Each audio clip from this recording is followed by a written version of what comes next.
So we have this urgent need to develop plays from the ground up. We found that as we began to commission artists, that they needed to hear their play for the first time, they needed to hear it read, they needed to hear actors speaking the words. So the DNA series is seeing a play in a very early stage of development. Often it's the first time the words have ever been said, it's the first time an audience has ever taken a peek. A musical play can take 10 years to fully evolve. That's how long it took Memphis to come together. Now the team that created that hit musical is working on another. Chasing the Song is set in the world of 60s pop music. It's also one of the plays being developed through the Playhouse's DNA New Work series.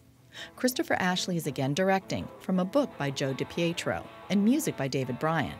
But even veterans like them can benefit from the DNA process of workshops, rehearsals, and public performances, says Ashley. Every play is different and no one ever figures it out all the way. A really experienced playwright can guess some of what an audience is going to feel, but everybody needs to hear their play for the first time. Every playwright needs to meet an audience for the first time. DNA provides a chance for artists to fine-tune new work. We are radically changing the story of our musical. Edie and Ginny are going to be actually mother-daughter. We're doing massive rewrites of this show as it happens.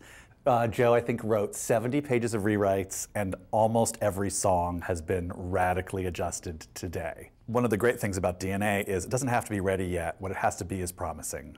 So what you're going to watch is bare bones creation of a new play or a new musical, and you're really getting to look behind the curtain at how a new show gets made. Audiences can get a first glimpse of Chasing the Song this Friday and Saturday night at the Playhouse's Potiker Theater. Beth Accomando, KPBS News.